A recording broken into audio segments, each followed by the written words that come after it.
Exactly. So it's 12 o'clock now. Okay. Good morning, ladies and gentlemen. Good afternoon from sunny Geneva. Good morning to you from DC. I want to thank you all for being here with us today. I would like to greet our dear guest and participant and notify you about following tips for a smooth meeting. If you are a panelist, use the headset with a microphone, if possible, to cancel noise resulting from the ambience. If you are speaking, make sure to stick to the time allocated to you. And if you are an attendee, you can choose the translation you want by selecting the globe button at the bottom of your own screen. You have an option between Arabic or English. After selecting the language, please press done. As our time is limited, we will be reading the written question in the Q&A. Hence, I ask the audience to kindly pose their question there at the bottom of the window and not in the chat. Now, I'd like to invite the President of the SNC, Mr. Anas Al-Abdi, to welcome you all. Mr. President, the floor is yours. شكرا جزيلا العزيزة هند. السيدات والسادة الحضور، تحية طيبة لكم جميعا ضيوفا وسوريين. وأود في البداية أن أشكر الولايات المتحدة وتركيا لاستضافتهم هذه الفعالية المهمة، كما أشكر الاتحاد الأوروبي وألمانيا دعمهم لهذه الفعالية، وأشكر جميع ممثلي الدول الحاضرة معنا اليوم والتي شاركت بدعم الفعاليات السابقة. كما أود أن أشكر حضور الناشطات والناشطين السوريين والمجتمع المدني السوري الذي نعتز بعمله وجهده وتميزه. حاولت جاهدا الحقيقة أن أختصر حديثي في 5 دقائق عن ملفين هما من أهم الملفات، ملف المعتقلين وملف المساءلة والمحاسبة، وهما يحتاجان لكلمة مدتها أيام، لأنه من الصعوبة البالغة أن تختزل معاناة الناس وأوجاعهم في 5 دقائق. السيدات والسادة، بينما نجلس هنا نتحدث اليوم، يقبع مئات آلاف المعتقلين والمعتقلات في سجون نظام الأسد، وكل ذنبهم أنهم طالبوا بدولة ديمقراطية حرة عادلة. يقبعون في سجون لا تمتلك أدنى مقومات الإنسانية، تعذيب جسدي ونفسي، إهانة، برد، خوف وموت. ربما لا أستطيع أن أشرح لكم عن الواقع المأساوي، لكنني متأكد تمام التأكد أن بعض الحضور المتحدثين الكرام أقدر على إيصال صورة الكارثة الإنسانية في السجون، لأنهم عانوها بشكل مباشر وشاهدوا بأم أعينهم ما قد يعجز اللسان عن وصفه.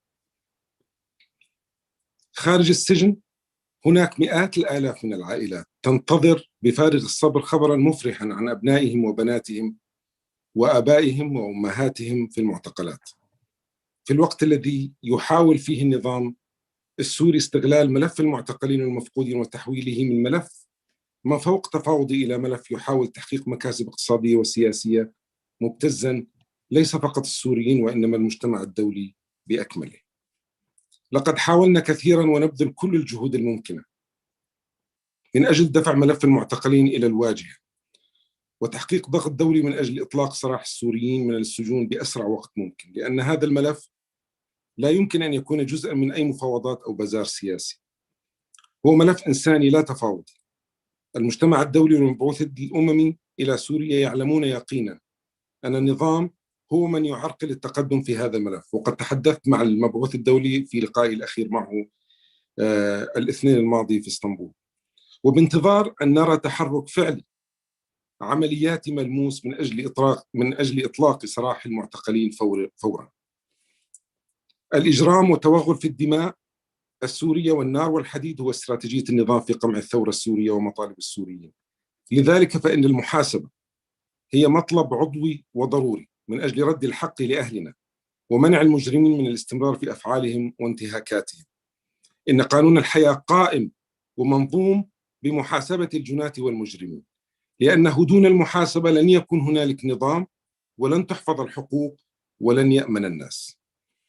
النظام السوري يحاول ابتزاز السوريين والمجتمع الدولي من أجل الإفلات من المحاسبة والمساءلة، لكن محال أن يرتاح السوريون وأن يستطيعوا التحرك قدما دون أن يكون هنالك محاسبة لكل المجرمين الذين قتلوا أهلهم وقصفوا منازلهم وجروهم وحرموهم من أبسط مقومات الحياة. مضى على ثورة السوريين 10 سنوات خسروا فيها أغلى ما يملكون من أجل حريتهم ومستقبل ديمقراطي عادل. هذه التضحيات لا يجب أن تذهب أدراج الرياح، وأن يفلت الجناه بأفعالهم.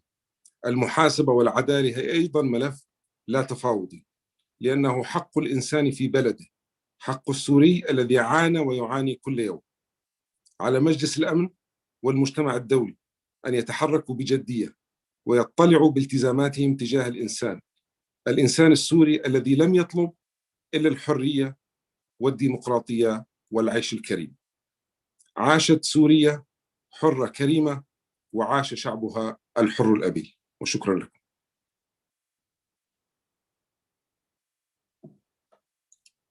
Thank you, Mr. President. And now I would like to ask a friend, actually a very good friend of Syria and the Syrian people. We all call him here in Geneva our friend, His Excellency Sadek Arslan, the Permanent Missions of Turkey to the United Nations Office at Geneva and other international organizations in Switzerland. Please, the floor is yours, Your Excellency.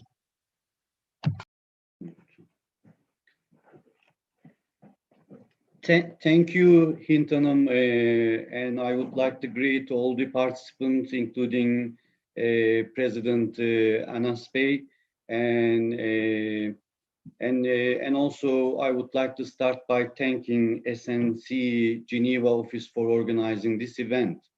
And we always encourage the legitimate Syrian opposition to take the lead in building awareness among the members of the international community. Unfortunately, soon we will be commemorating the 10th anniversary of the Syrian conflict, and which I believe, the worst conflict since Second World War. Let's put things in perspective. Imagine half of Turkey's population, which means close to 42 million people, or Germany's a population close to 45 million people, have become either internally displaced or sent exile, became refugees in third countries.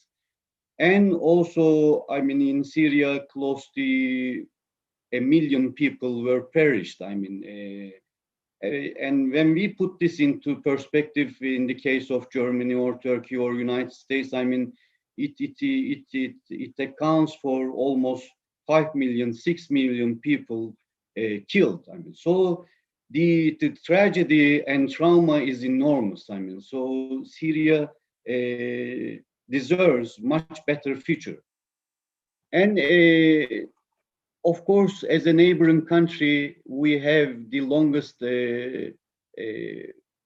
common border with Syria, more than 911 kilometers long. And our first and foremost priority in Syria has always been the protection of civilians. That's why we welcomed, without any preconditions, millions of Syrians who fled the atrocities of the regime or terrorist organizations. And for the time being, we are taking care of or hosting approximately 4 million Syrians in Turkey, and also doing our utmost to help them on the other side of the border, and that population close to 5 million people. So in total, 9 million Syrians depends on our either direct or indirect support, and without, and most of them are, of course, the constituency for the legitimate opposition. So when we talk about opposition, please don't think about there are some other groups, directed from some foreign capitals. I mean, they call themselves maybe part of opposition, but we see some people doing their utmost to spoil the, let's say, cohesiveness of the opposition. So, but we are grateful to SNC and their negotiators.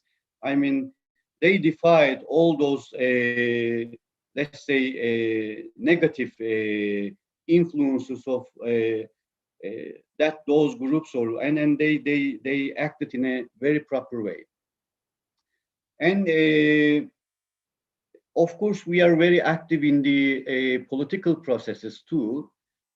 But it is clear that any viable or sustainable political process needs the address of the issues of accountability and justice for crimes committed during the civil uprising and the internal conflict that followed. On the other hand, accountability is needed for the crimes and human rights violations of the regime, pro-regime forces, as well as terrorist groups such as YPG, Daesh, HTS, and maybe more. And accountability is also crucial for healing social cleavages and intercommunal disputes, which were accentuated and sharpened by the ongoing conflict, so that Syrians could once again feel united and, as a nation, come up with a synergy to rebuild their country and create a common future. And as member states of the international community or the UN, we should all assume our responsibilities and help Syrian victims in their quest for justice. In this regard, the sentence rendered by a German court against one of Assad's regime's former member of intelligence on the charges of torture is a positive step. On our side, just in the course of last week, I mean, 2 Daesh terrorists were arrested in Turkey, and a Yazidi girl they had kidnapped in Mosul was safely rescued and liberated. The terrorists will be tried in due time. Turkish Attorney General also requested life sentence for the so-called Deputy Minister of Education of Daesh, who was arrested in Turkey earlier. For us, Assad regime continues to remain the main perpetrator of human rights violations and war crimes in Syria. I was a permanent representative to OPCW. I mean, I remember all those deliberations. I mean, when Assad gassed thousands of people. I know, I mean, everybody was talking about some red lines in those years and days. They are all forgotten, I mean.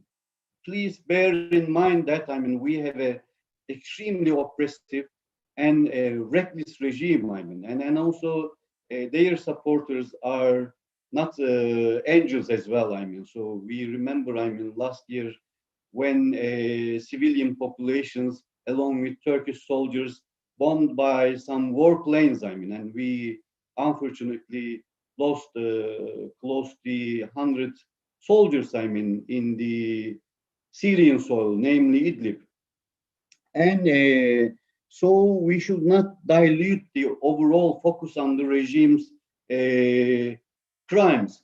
I know, I mean, there are certain mechanisms, we are supporting them as well, I mean, but maybe due to the lockdowns, I mean, the commissioners were living abroad, I mean, they can, sometimes they come up with strange reports, I mean, and then we can easily detect the flows of those reports, I mean. So singling out maybe Turkey or the legitimate members of the oppositions for committing war crimes is extremely unfair. I mean, of course, there could be some wrongdoings on the grounds, and the legal opposition, the legitimate opposition, have their own interim government, have their local councils, courts. I mean, all those issues should be handled in those, let's say, institutions, and there will be, of course, the justice should be delivered, I mean, for anybody suffered for that kind of crimes. So if I may say a few closing words, we will remain committed in supporting and assisting the OPCW, IIIM, and Commission of Inquiry. And also, we will continue to support the civil society, victims associations, and other platforms so that every victim has his or her voice heard and receives justice. And without any guarantee for accountability, a sense of justice, the majority of Syrians would not consider safe their return to Syria and will never able to get rid of this trauma. So that's why accountability extremely important. And as a final remark, we will always stand by the Syrian sisters and brothers, and we will not abandon them.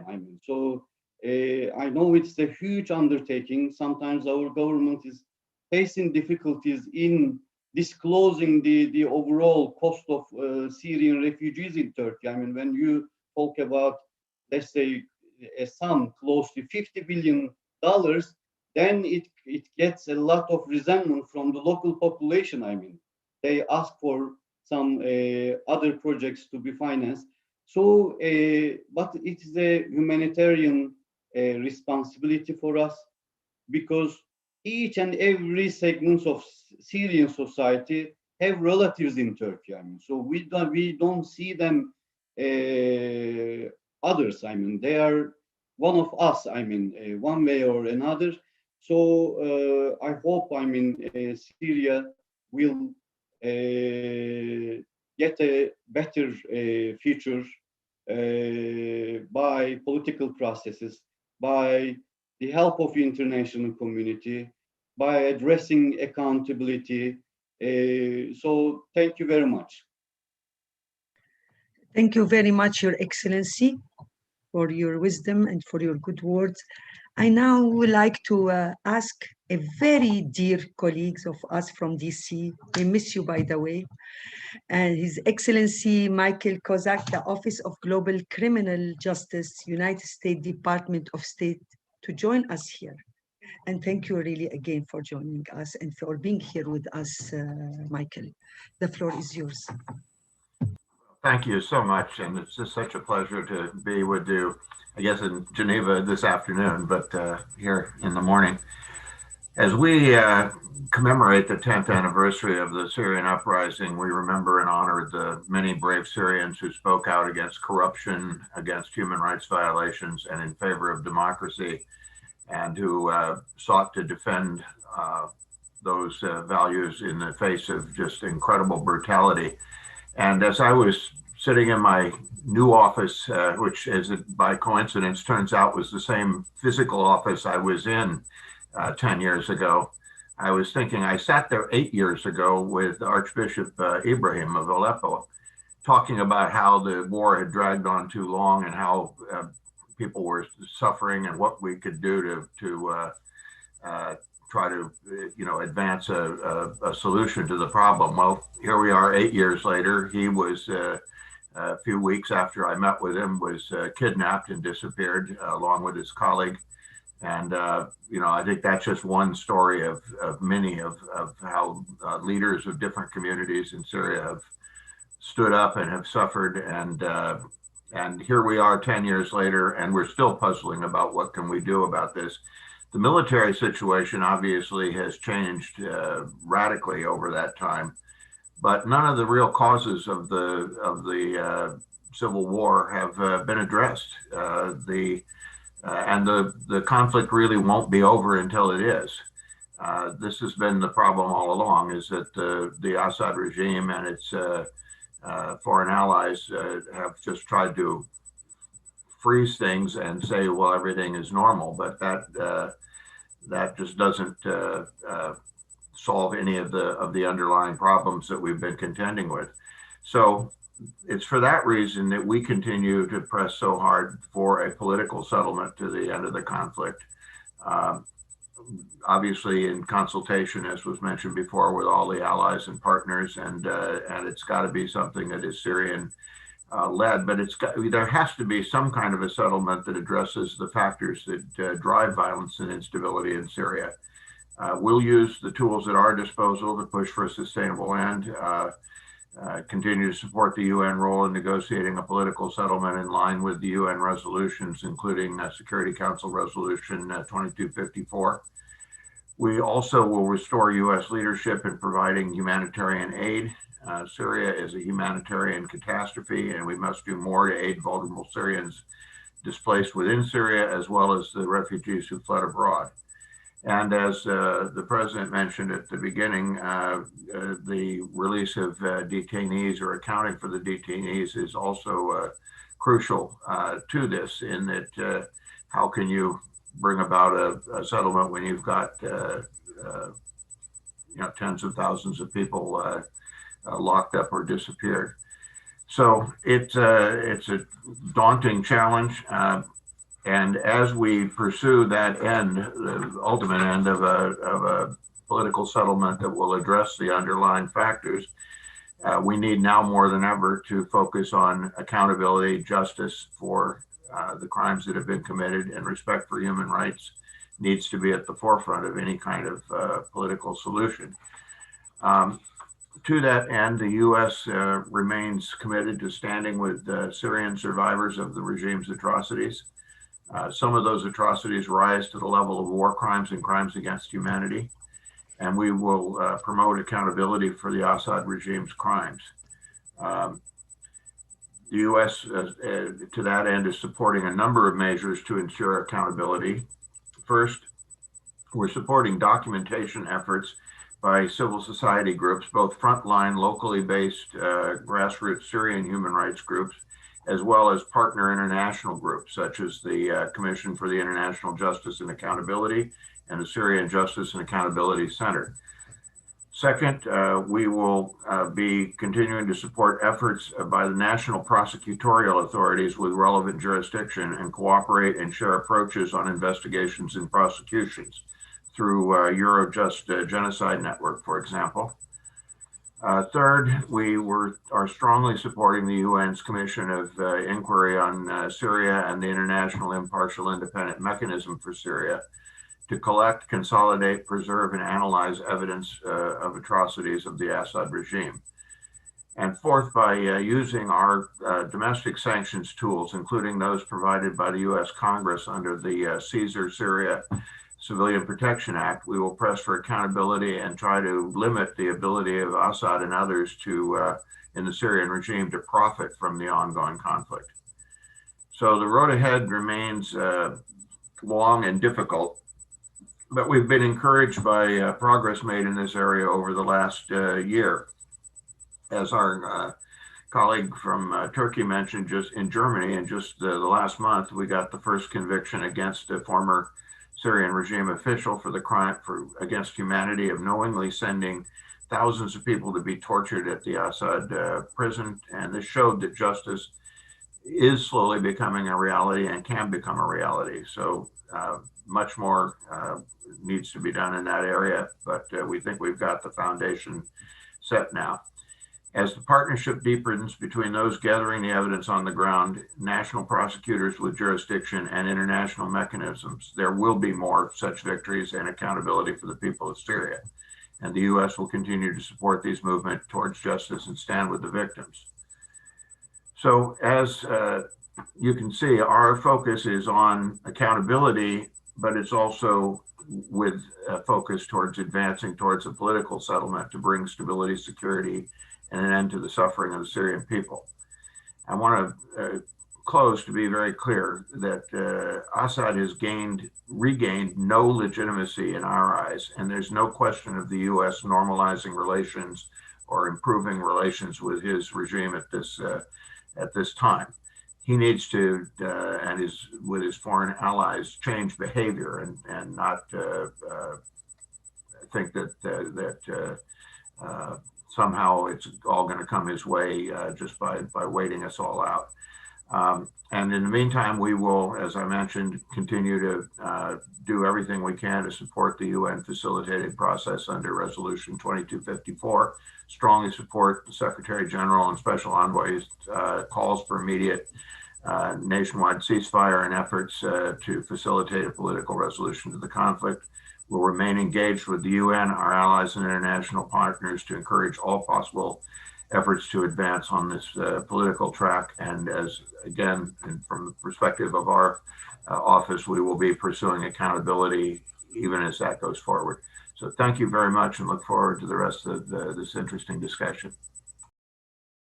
Thank you, Ambassador Kokas, and it's great to know that and hear it again that there will be no normalization between the US and the Assad regime. And this is like a breath of fresh air for us. Thank you so much. Now I just want to introduce Elise, a very dear friend and dear colleague. I'm happy that she has the picture of Abdulaziz Al-Khair is there. A reminder for all of us about our hero, human rights, democratic leader who got disappeared in the Assad regime. Thank you for sharing the picture today. We feel like he's with us today. Thank you so much. Elise is the head of the SNC Detainees Committee, a member of the Constitutional Committee, and a very active in this case, in this file. Elise, the floor is yours. شكرا هند. السيدات والسادة، بداية أرحب بوجودكم وأشكركم باسم لجنة المعتقلين والمفقودين في الهيئة التفاوضية السورية، حيث تتواصل جهودنا بالتنسيق على جميع الأصعدة في جميع المسارات السورية حتى نصل بكم ومعكم لتحقيق إرادة دولية فاعلة للحد من المعاناة السورية بتفعيل الحل السياسي العادل والشامل بمرجعية القرارات الدولية. بعد 10 سنوات من الثورة التي بدأناها حراكاً سلمياً، حولها نظام الأسد لأسوأ كارثة إنسانية باقترافه جرائم حرب موصوفة بجرائم ضد الإنسانية، وصولاً لواقع معيشي اقتصادي ينذر بمجاعة كبرى يتذرع النظام فيها بسبب العقوبات الاقتصادية، عدا الانفلات الأمني على مساحة سوريا كاملة. اسمحوا لي، كان بإمكان المجتمع الدولي منع هذه الكارثة، لكنه اكتفى بإدارة الأزمة وتدويرها في المحافل الدولية، على الرغم من وجود الحقائق والوقائع الموثقة من قبل جميع المنظمات السورية الحقوقية والدولية التي تدين النظام السوري كمسؤول أساسي في توليد الإرهاب وجعل سوريا مستنقعاً له.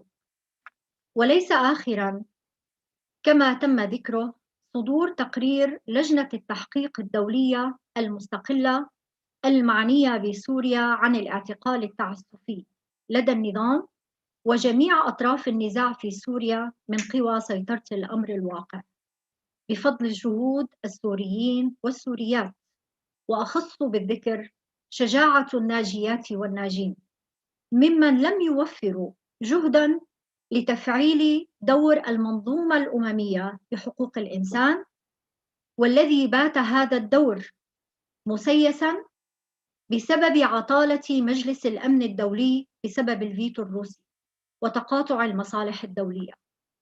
وكوننا لا نمتلك رفاهية الحياد جانباً، وحتى اتخاذ موقف الاحتجاج والانسحاب من العملية السياسية المعطلة بسبب الأريحية التي تمنح للنظام في هذا التعطيل، ولأننا متمسكون بحقوقنا ولإبقاء هذه العملية حية كونها مصلحة سورية أولاً ودولية.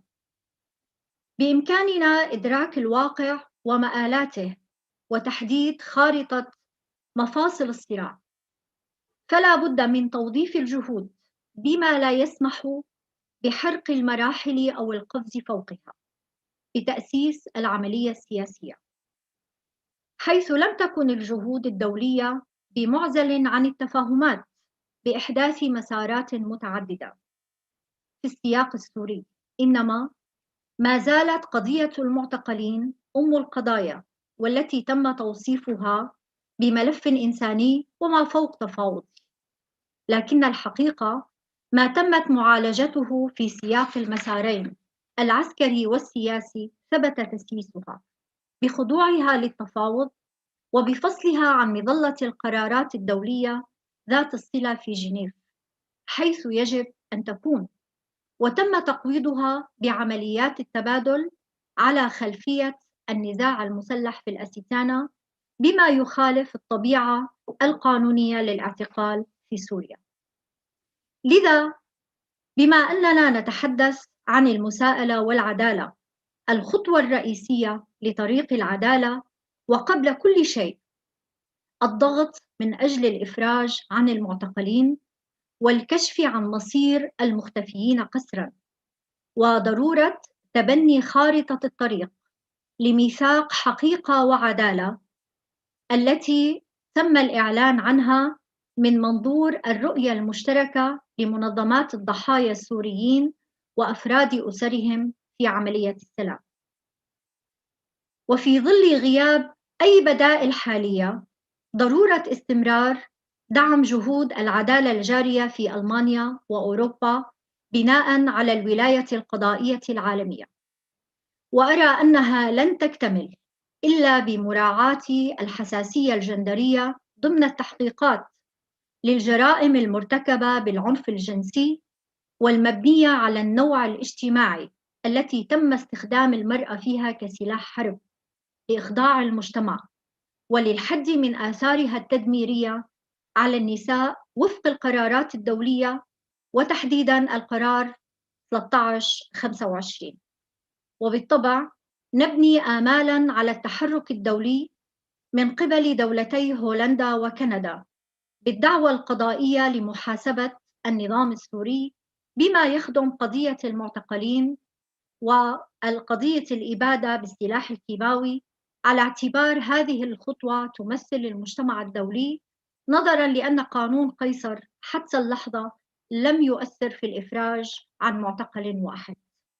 السيدات والسادة، الموت والاعتقال والعنف الجنسي مثلت الأسباب الرئيسية للتهجير السوريين.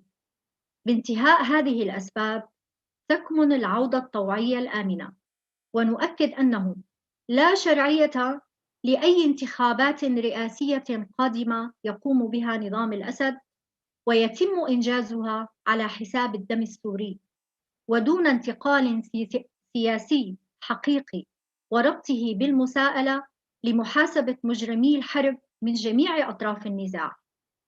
أشكركم، وستتكامل توصياتنا في هذه الجلسة كحزمة متكاملة، وأشكر حضوركم مجدداً. هند. Thank you, Elise. Thank you so much.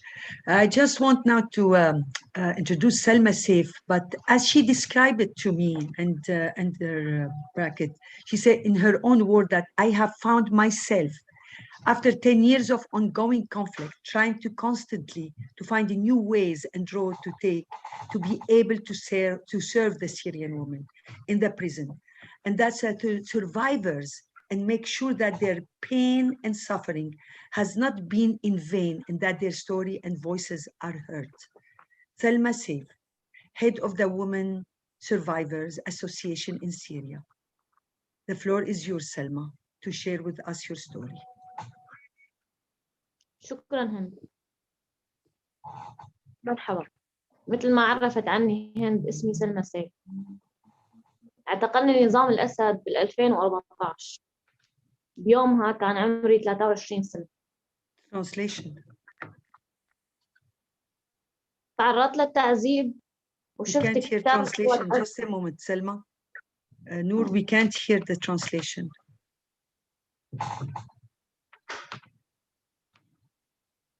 Yes, Selma, maybe. مرحبا. تمام هيك. Can you hear the English? مثل ما Can you hear the English? No, we can't hear the English. Noor? Okay. Okay. يلا, okay. Please go ahead, Selma. Thank you. شكرا.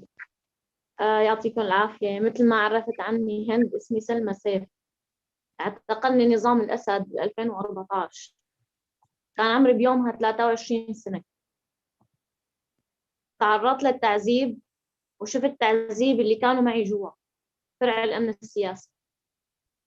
بال 2015 طلعت، ولهلأ آثار التعذيب ما طلعت من جسمي. لهلأ صور رفقاتي المعتقلات اللي كنت معهم ما غادرت مخيلتي. لما الباشا الطالبة الجامعية سمعت انهم اعدموها، وابتسام معدلي توفت على ايدنا بالفرع. خالي ام مازن انهارت صحتها من شدة التعذيب. من الحيم اخذوها ليضغطوا على زوجها وحولوهم كلهم لمحكمة الميدان العسكري اللي هي غالبا تحكم بالاعدام. اخذوهم وما عاد عرفنا عنهم شيء. بال 2017 دمر النظام بيتي بحي برزة دمشق، وتهجرت قسرا للشمال السوري. هون ما قدرت أقعد بدون ما أعمل شيء للصبايا اللي وضعهم مثل وضعي، بل في منهم وضعهم أسوأ. ومع مجموعة من الصبايا شكلنا تجمع الناجيات. تجمع الناجيات للسعي لمساعدة وتحسين وضع أي ناجية من سجون الأسد، لمحاولة الدفاع وإيصال صوت النساء والرجال اللي بعدهم بالمعتقل، مثل تغريد قرى طحان، الصبية اللي اعتقلوها بعمر 16 سنة هي وأمها، وأثناء التعذيب أمها اختفت. لما أنا طلعت تركت معي رسالة تغريد بتقلي فيها لا تنسوني، كتبت لي إياها على باكيت. لما الباشا قصت لي خصلة من شعرها وعطتني إياها قبل ما أطلع مشان ضل متذكرتها حسب القوائم اللي بعتها النظام للنفوس لما توفت، لما ماتت بس حقها لازم ما يموت. أنا هون مشان نقول لازم اللي قتلوها يتحاسبوا. أنا هون مشان الحقيقة ما تضيع، مشان تساعدونا بإنقاذ المعتقلات اللي بعدهم بهولوكوست الأسد، مشان إنصاف الناس اللي طلعت، مشان محاسبة المجرمين اللي اعتقلوهم وأخذوهم دمروا حياتهم ومستقبلهم. الشيء اللي شفته بالسجن وصلني لقناعة بأنه الحل بسوريا ما بيصير من دون عدالة، ومع كل يوم عم نتأخر فيه مع كل يوم عم نتأخر فيه بتحقيق هاي العدالة في آلاف عم يتعذبوا وبعضهم عم بيموتوا، ولسه المخابرات والجيش عم يعتقل ناس جدد. مشان ما تتكرر ظواهر التعذيب ببلدي لازم ننجح بمحاسبة المتورطين. مشان يتحقق السلام ببلدي والمنطقة والعالم لازم يتحاسب المجرمين. مشان يتعوض الضحايا معنويا لازم يتحاسب المجرمين. ضروري العملية السياسية تأخذ هاي النقاط بعين الاعتبار. نحن ممثلين الضحايا، النساء النازحات من المعتقلات، بدنا تشاركونا بهي التفاصيل، تحكونا ايمت العدالة اللي حتتحقق بسوريا. 10 سنين مرت والكل بيعرف حجم الجرائم ضد الإنسانية المرتكبة ببلدي. 10 سنين مروا وشخص واحد واجه العالم كله بإجرامه، والعالم ما استطاع ينقذ معتقل واحد. بدنا تجاوبونا ايمتى المعتقلين رح يوقف تعذيبهم، وامتى الضحايا رح يتم انصافهم، ايمتى المجرمين رح يتحاسبوا. كلامي هذا من حرقة قلبي ومن حرقة آلاف الأسر اللي إلهم معتقلين جوا، وآلاف المعتقلين اللي طلعوا بعدهم عم بيعانوا.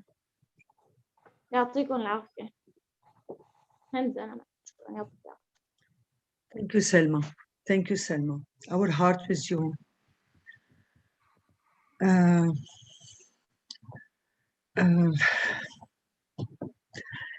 We are not only honored, but privileged to have Stephen with us today in our event. When millions watched you, Stephen, weeks ago on 60 Minutes, we all Syrians felt that we're not alone here. So His Excellency Stephen Rapp is a former ambassador at large Office of Global Criminal Justice, U.S. Department of State, chair of the Independent Commission for International Justice and Accountability. Your Excellency, the friend of Syria, the floor is yours. Well, thank you very much, and thank you to the SNC and to the state sponsors, Turkey and the USA, for hosting this event today.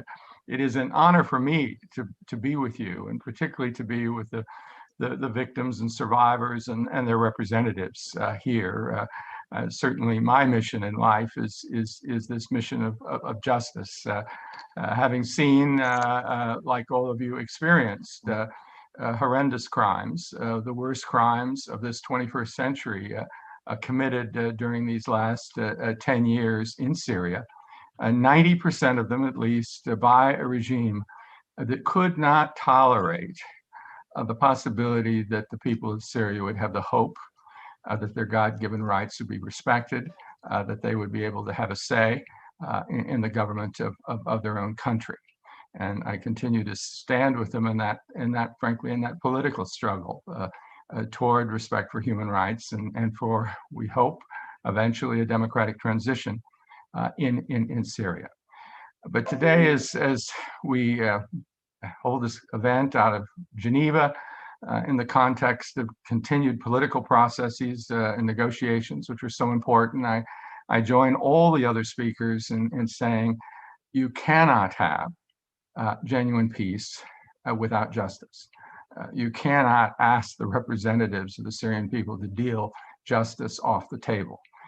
It's a simple thing, as I often, in speaking to Americans, note, even in the context of Reconstruction or on questions of the Caesar Bill, for instance. I say, how can you reconstruct a country on the property and the land of people who've been tortured to death? How can you do that on property that's been stolen from them as they were bombarded and brutalized, and as family members were killed, and as they were driven from their homes?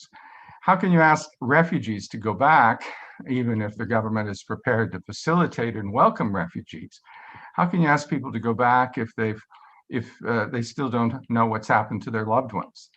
If they themselves risk disappearance, torture, and death at any minute? How can that be the foundation of a sustainable peace? Here in Geneva, really almost a generation ago, in discussions and consultations, the sort of the pillars of transitional justice were recognized, and there are 4 of them. One is truth. Absolutely, first and foremost. And if I can get truth, I think I've gone a long ways in any kind of situation. And we don't have truth. We don't have an acknowledgement by the government of its crimes. We don't have information about the missing and disappeared, detained, and dead. But you have to have truth. And then justice, as best as you can get it. And sometimes that's emblematic cases and and other processes for lower level offenders, reparations, repair to the injury, impossible to bring back the dead or to restore the loss, but efforts to do that as best as possible. And finally, importantly, guarantees of non-recurrence. How do you prevent it from just happening all over again? Those 4 pillars have to be the pillars of any sustainable peace. Now, as all of you know, my work is in my 6 years heading the office that Mike Kozak, who you heard earlier, now leads, has involved that process of justice, and particularly because you need the documentation. It's in that area that Syria and Syrians have made historic progress. Indeed, you heard me say on the 60 Minutes thing that the evidence that's been developed in Syria of regime complicity at the highest level is frankly better than the Allies had at Nuremberg to try the Nazis, because where the Germans had a lot of records that did come in, the Germans hadn't actually taken pictures of each individual victim with identifying information about the victim and about the facility in which they had tortured that individual to death, that number 215 or 235 of military intelligence, or Jouia by name, on those corpses, as we saw in the Caesar photos. So this is extremely strong evidence, and that's what's made possible extraordinarily, though it's not enough for these cases to go forward in Europe, because other times when we've had third country cases like on Rwanda or the Nazis or crimes in South America, it's usually been long after the regime has changed and when some refugees are found 20, 30 years later in a third country. And here, of course, it's a reflection of the length of this conflict too, but justice is happening now, as we saw in that IAD case. The first defendant, we'll see it soon in the Roslin decision in the case in Koblenz and elsewhere. Of course, we've seen these massive crimes, norms violated that we thought had been well established. I mean, it's 160 years it's been a norm against attacking hospitals and doctors, and the Syrian regime does it all the time. You've had norms on poison gas since World War I, only rarely violated, and here we saw the horrors in El Ghouta coming up now on 7.5 years.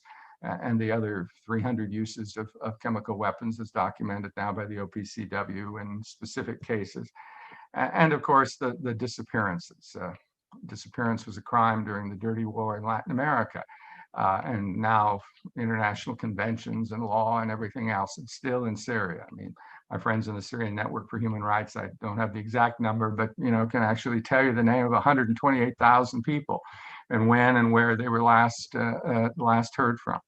And in so few cases do we have actual information. Of course, some of that information is in the Caesar photos, because in the beginning of 2012, they started numbering the corpses, starting with 1 and going to 5,000, and then 1 to 5,000B, and then up into an S series of corpses that were just coming out of a limited group of detention facilities in Damascus.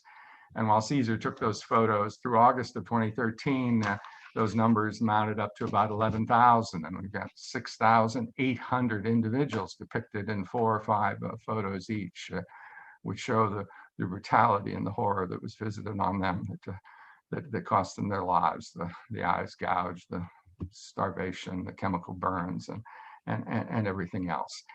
I'm thrilled to be joined by those that are leading the campaigns for justice, like my friend Mazen Darwish, who will follow soon, leader in the efforts in the Koblenz case, also most particularly recently in chemical weapons filings in Germany, and earlier this month in France.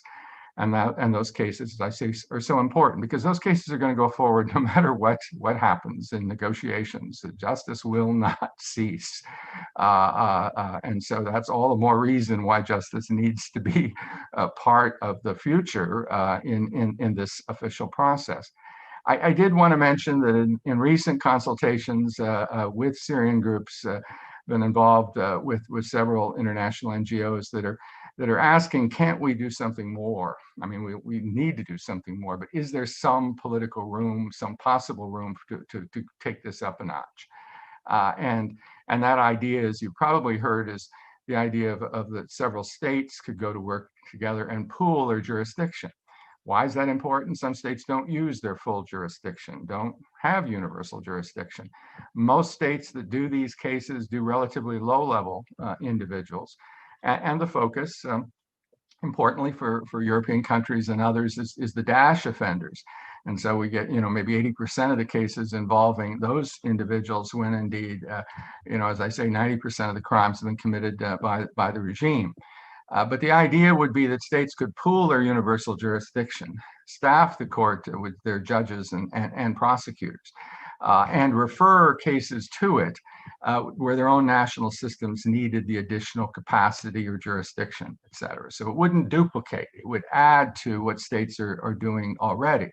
Victims could then go to those individual states and say, take that case to the multi-state court. And if it were endorsed by the General Assembly, as for instance, the Cambodia court was by the General Assembly, that would indicate that even though it might have a dozen members, it was speaking for the international community as a whole, and there would be a basis even to prosecute Assad, which you can't do in an individual state.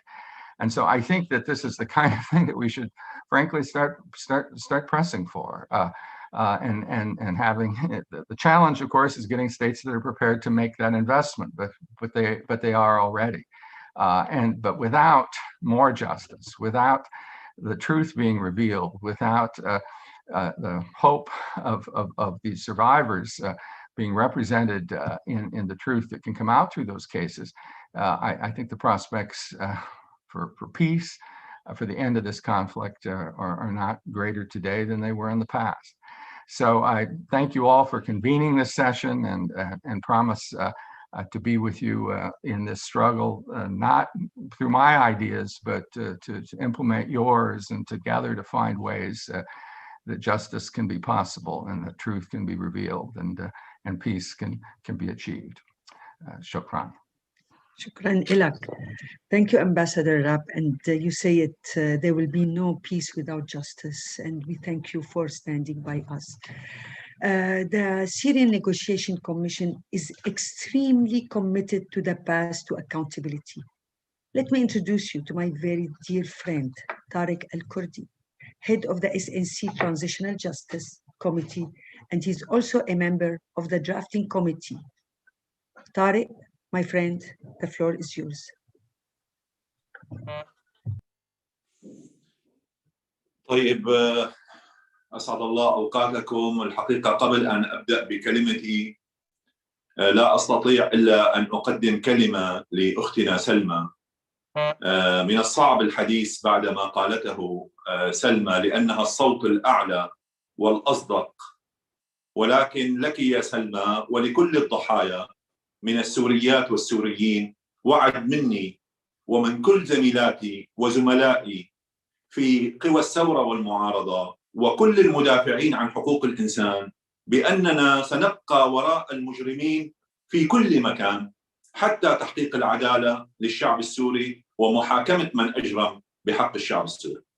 سعادة السفير أصلان صادق أرسلان، سعادة السفير مايكل كوزاك، سيادة الرئيس أنس العبدة، السيدات والسادة، اسمحوا لي أولاً أن أشكركم على حضوركم واهتمامكم.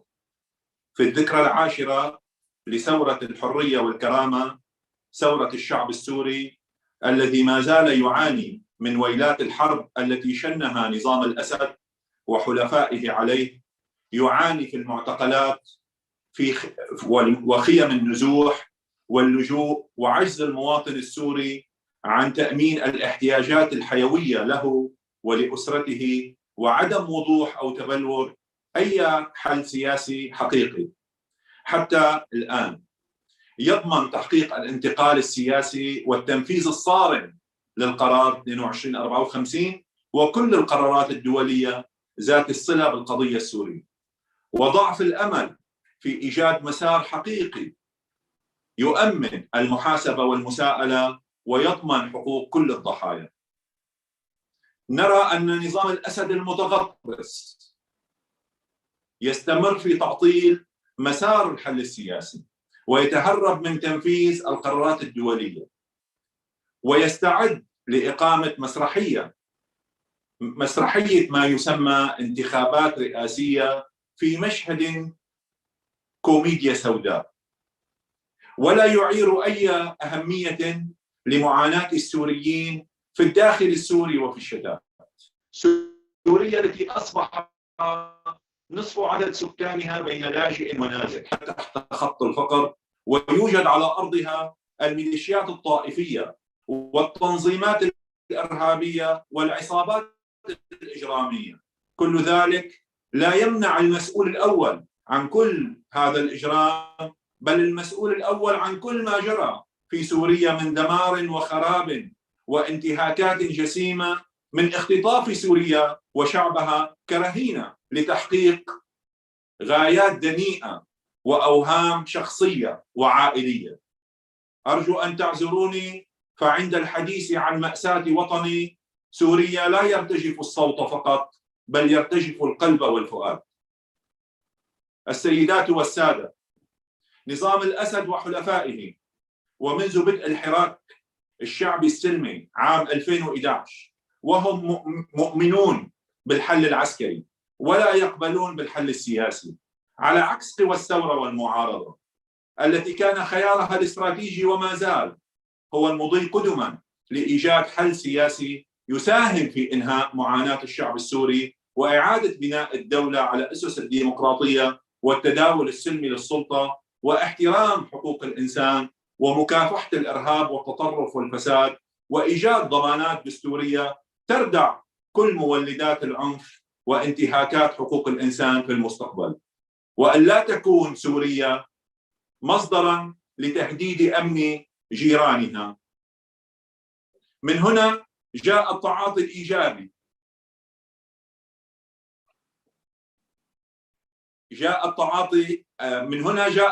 الإيجابي والقبول من جانب قوى الثورة والمعارضة مع القرارات الدولية ذات الصلة بالقضية السورية، وفي مقدمتها القرار 2118 والقرار 2254، وأبدت الاستعداد الدائم للانخراط الإيجابي في المفاوضات لتطبيق القرارات السابقة الذكر.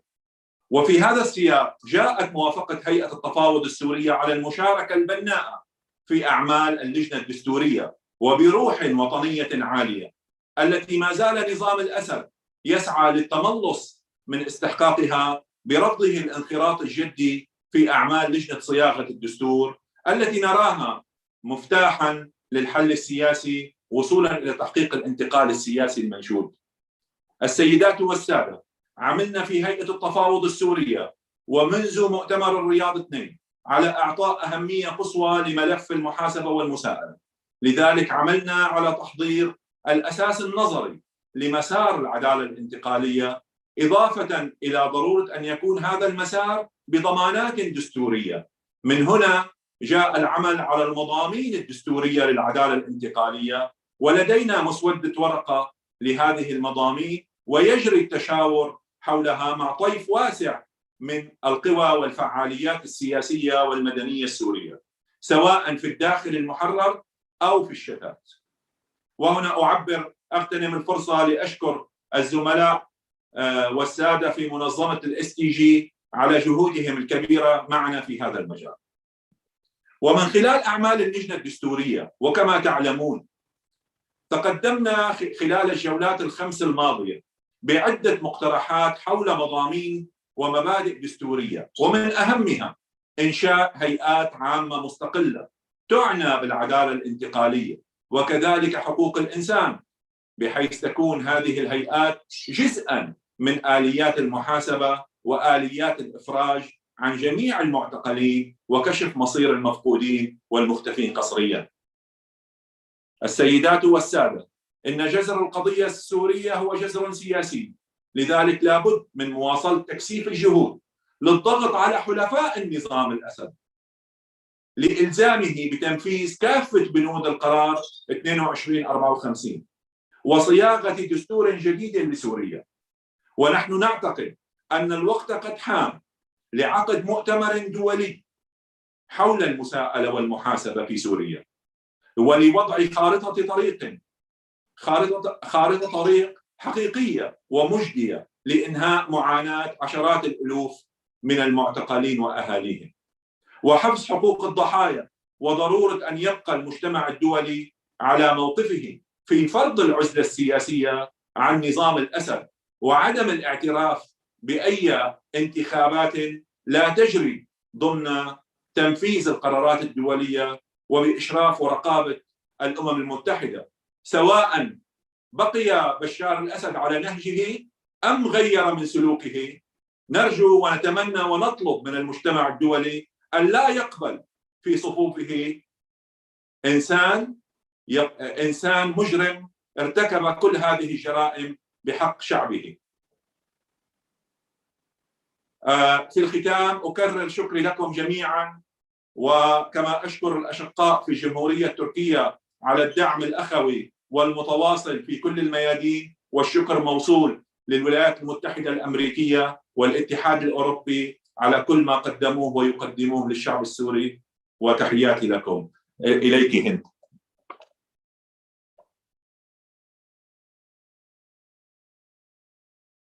Thank you, Tarek.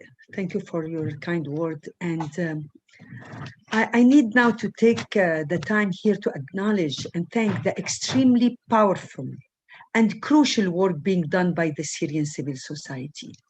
Their tenacity and their will to hold perpetrators accountable, and more importantly, to achieve the maximum amount of justice possible for victims, has transcended through the years, and it's clear in their achievement today. Diab Serrih, Association of Detainees and the Missing in Sednaya Prison. The Truth and Justice Charter by Syrian Victims and Family Members. Our dearest Diab, the floor is yours.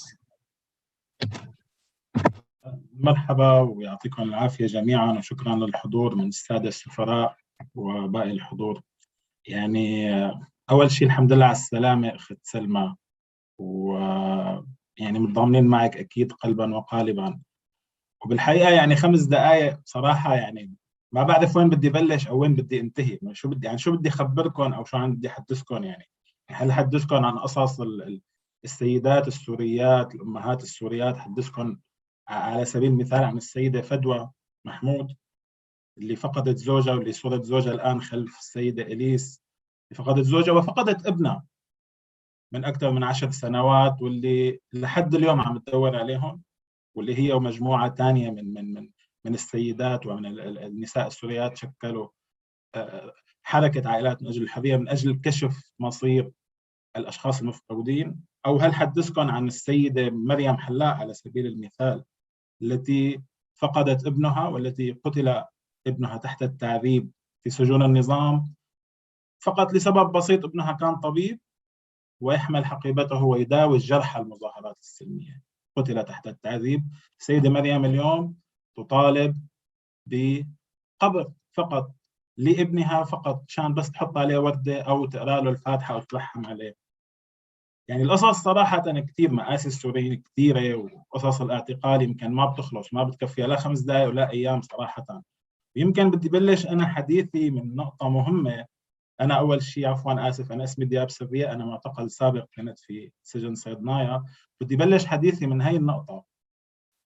لما كان أي شخص يوصل على سجن صيدنايا كان في كلمة شهيرة يقولوها السجانين للمعتقل بعد طبعاً ما يتعرض للتعذيب والإهانة وساعات من التعذيب، يقولوا له: في هذا المكان لا يوجد رب، في هذا المكان لا يوجد أمل، في هذا المكان ما لا يوجد لك أي حقوق، حقك الوحيد إنك تموت، وتموت بصمت بدون ما تزعجنا. وإن انكتب لك حظ وطلعت من هذا المكان ورويت شو صار معك أو تحدثت شو صار معك، ما حدا رح يصدقك، رح يقولوا عنك إما إنك مجنون أو أنت شخص كاذب. ومن هون أنا بدي بلش صراحة. يعني حجم قضية الاعتقال والاختفاء القسري بسوريا يمكن لحد الآن بعد 10 سنوات وبعد كل هالحكي ما بظن إنه أخذت حقها أو عرف العالم صراحة شو عم يصير. هاي القضية هي سلاح بكل ما يعنيه الكلمة من معنى استخدمه النظام السوري لقمع المجتمعات. هذا السلاح يعادل في وحشيته البراميل المتفجرة، يعادل الأسلحة الكيميائية إن لم يكن أكثر. البراميل المتفجرة انتقلت صورة للعالم، بس كان ينزل برميل كان مباشرة النشطاء يصوروا ويبثوا الصور للعالم. كذلك الأمر مزرعة الكيماوي، قضية الاعتقال والاختفاء القسري ما في عليها أي صور، ما في عليها أي دليل. ربما الدليل الوحيد على ماذا يحدث داخل الاعتقال هو صور سيزر. هي الدليل الوحيد على المعاملة اللي كان وما زال النظام السوري بيعملها للمعتقلين داخل السجون. نحن شهاداتنا وكلامنا المعتقلين السابقين والمعتقلات مثل الأخت سلمى ومثل باقي الزملاء المعتقلين والمعتقلات، كلامنا وشهاداتنا هو الدليل على هذه الإجرام، وهذا الدليل اللي النظام دائما بيسعى ليكذبه. ومن هون نحن انطلقنا بمبادرة مننا نحن جمعيات وروابط وأسر الناجين والناجات والعائلات، انطلقنا لنأسس أو نضع ميثاق لقضيتنا، ميثاق بيمثلنا بيمثل رؤيتنا. نحن على طول كان كل العالم بده يحكي، كل الاشخاص بدهم يحكوا بقضيتنا، بدهم يساعدونا وبيجوا لعنا بيسالونا انه بدنا نساعدكم، بس دائما نحن كنا يعني نقعد شوي على جنب والباقي يحكي باسمنا. هلا في نقطه كثير كويسه انه نحن بلشنا نحضر كناجين وناجيات وعملنا هذا الميثاق اللي هو انا بتوقع بيعبر عن جزء كبير من مطالبنا وبيعبر عن رؤيتنا. اي شخص يعني بأي دولة بأي شخص إن كان على مستوى دول أو على مستوى منظمات أو أشخاص حابب يعرف شو بدهم الضحايا والناجين وشو هي رؤيتهم ممكن يطلع على الميثاق. نحن بهذا الميثاق حطينا صراحة رؤيتنا لمستقبل سوريا، حطينا رؤيتنا لكثير أمور، من بيناتها العودة الآمنة للاجئين، من بيناتها إعادة الإعمار، من بيناتها حطينا رؤية أو خارطة الطريق لحل قضية الاعتقال والاختفاء القسري. دائما كنا بكل الاجتماعات لما نحضر اجتماعات يقولوا لنا نحن بدنا نطالع المعتقلين وبدنا نساعدكم، بس كيف؟ شو هي الوسيلة؟ ما بنعرف، إن كان دول أو حتى منظمات.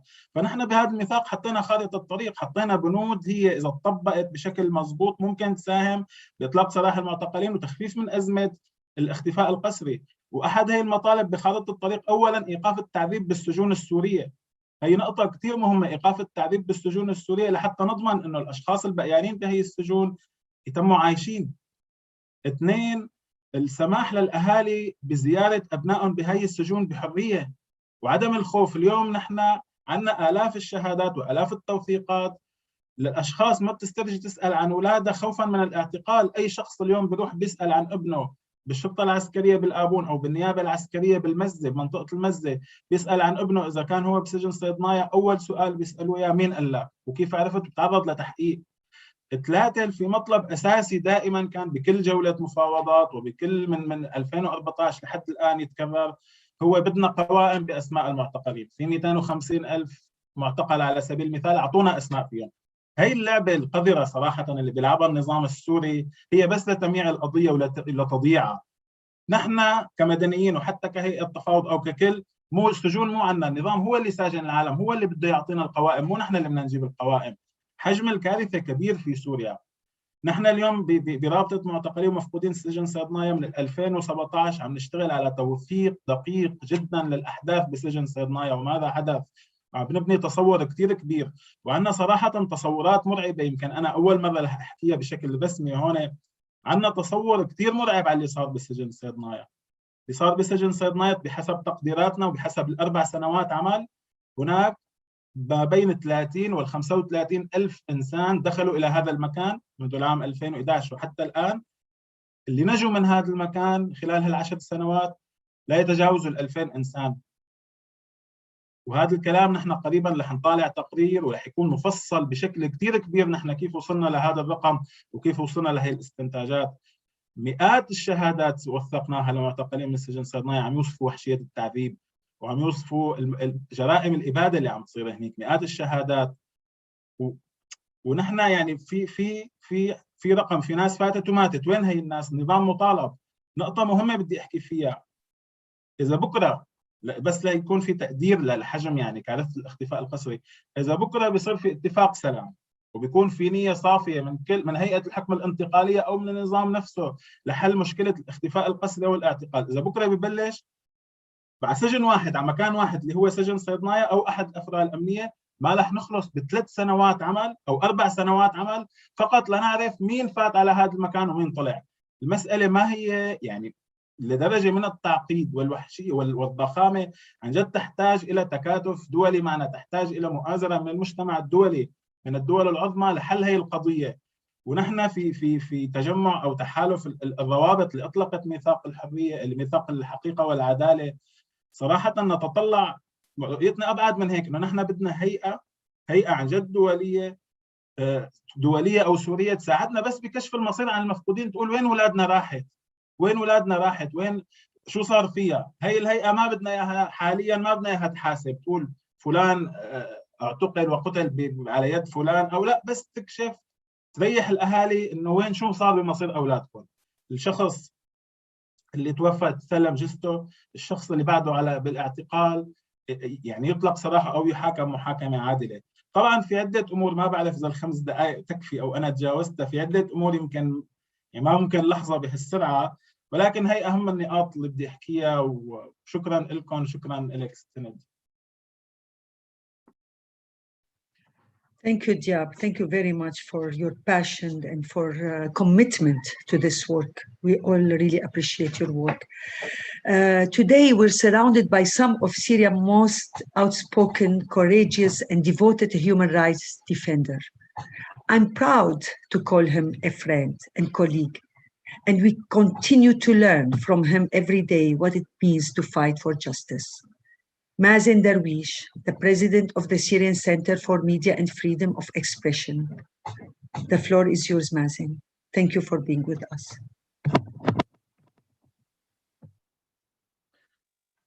شكرا جزيلا هند، وما بعرف إذا كان الأستاذ ياسر المفروض يباشر. بكل الأحوال شكرا كثير لك، شكرا لحكومة الولايات المتحدة وللحكومة التركية على استضافتها، وللهيئة العليا للمفاوضات. حقيقي جدا بيسعدنا أن نشوف الولايات المتحدة الأمريكية ترجع مرة تانية تفعل دورها الأساسي والمحوري بقضايا العدالة وقضايا حقوق الإنسان، هذا الدور اللي افتقدناه خلال السنوات الأربعة الماضية. وبيسعدني كمان وجود سعادة السفير التركي، يعني قيمة مضافة أن تكون تركيا أيضا موجودة وحاضرة على خارطة العدالة والمحاسبة في سوريا، ودور نحن بحاجة له بالإضافة للأدوار الإنسانية الأخرى اللي بتقوم فيها.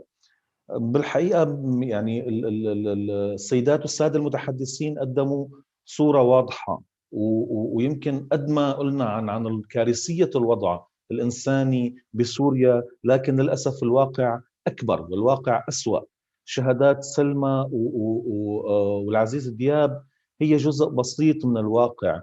مرة أخرى يعني كمان مثل ما قال السفير راب، هذا الجرائم الحرب والجرائم ضد الإنسانية اللي بسوريا قد تكون الأكثر توثيقا والأكثر وجود أدلة حول بكل الجرائم والانتهاكات اللي حصلت من الحرب العالمية الثانية إلى يومنا هذا. فبالتالي قضية العدالة والمحاسبة لا تفتقر إلى الأدلة، لا تفتقر إلى وجود الضحايا والتزامهم المطلق بحقوقهم، إنما بالحقيقة للأسف الشديد تفتقر للإرادة الدولية حتى الآن. ولما نحكي عن العدالة بسوريا، القضية ليست أبدا من باب الانتقام، ليست من باب التوظيف السياسي أو من باب الخصوم السياسية. العدالة في سوريا هي مفتاح للمستقبل، هي مفتاح للسلام المستدام. بدون عدالة في سوريا أيا يكن الاتفاق السياسي، أيا يكن ضامنيه وراعيه، لن يكون لدينا سلام، سيكون لدينا وقف إطلاق نار في أحسن الأحوال. بدون عدالة وبدون محاسبة المرتكبي الجرائم سنكون نؤسس بأيدينا إلى شكل آخر ونوع آخر من الحروب القادمة في سوريا، قائم على الانتقام وقائم على حاجة الضحايا وحاجة المجتمع إلى العدالة. وهذا ما لا نريده لبلدنا. نريد فعلا أن تنتهي دوامة الحرب، لا نريد سلسلة من الحروب، لا نريد مزيد من الدماء. لذلك قضية العدالة والمحاسبة ليست من باب الرفاهية، ليست من باب حتى فقط احتياجنا نحن كضحايا، لكن أيضا هي احتياج لأطفالنا، لمستقبلنا، احتياج للمجتمع السوري بأكمله بشكل عام. اليوم واحدة أيضا من الأشياء اللي يعني يتم تداولها جدا قضية عودة اللاجئين، ويتم تداولها بعيدا عن الأسباب. ما الذي يدفع هؤلاء الملايين لترك منازلهم وبيوتهم وأموالهم وأملاكهم والخروج للمخيمات أو للخروج لبدء حياة جديدة؟ حتى المحظوظين، القلة التي وصلت إلى أوروبا، ما الذي يدفع هؤلاء؟ يتم معالجة النتائج دون النظر إلى الأسباب. هؤلاء الأشخاص طوال عقود لم يقوموا بالهجرة، لم يقوموا بالرحيل، لم يقوموا بالنزوح بهذا الشكل الكبير. إذن السبب الأساسي هو الجرائم والانتهاكات اللي يتحمل النظام السوري ما لا يقل عن 85% من نسبتها. التهجير استخدم أيضا كأداة من أدوات الحرب من قبل النظام، والمشكلة أنه النظام أيضا يعترف بهذا الموضوع. النظام نفسه يعمل ويسعى من أجل مجتمع متجانس قائم على الولاء للسلطة فقط لا غير. والآن نطالب نحن كلاجئين بالعودة، وهذا أمر أعتقد أنا على الأقل كواحد من هدول اللاجئين، وأعتقد الملايين الآخرين مثلي، نريد العودة. نريد العودة إلى وطننا، نريد المساهمة في بنائه، نريد العودة إلى أملاكنا وممتلكاتنا. لكن ماذا تعني العودة بالنسبة لي كلاجئ بدون وجود عدالة ومحاسبة؟ هي تشبه أن يقال لي أنت الذي نجوت من الموت في المرة الأولى بعد تعرضك لسنوات من التعذيب والاختفاء القسري والأهوال، تشبه أن يطلب مني أن أعود وأعطي القتلة فرصة أخرى لقتلي. العودة التي يتم الحديث عنها الآن بالنسبة لي كأحد هؤلاء اللاجئين هي الطلب مني إعطاء القتلة فرصة أخرى لقتلي أنا وأطفالي. يطلب مني أيضا أن أخذ معي أطفالي لكي نعطي القتلة فرصة أخرى، لأنهم لم يتمكنوا، ربما يكون بسبب الصدفة فقط، من قتلنا. وأيضا عندما نتحدث عن العدالة، القضية لا تتجاوز فقط قضية سوريا واحتياجاتنا كضحايا أو قضية عودة اللاجئين أو السلام المستدام.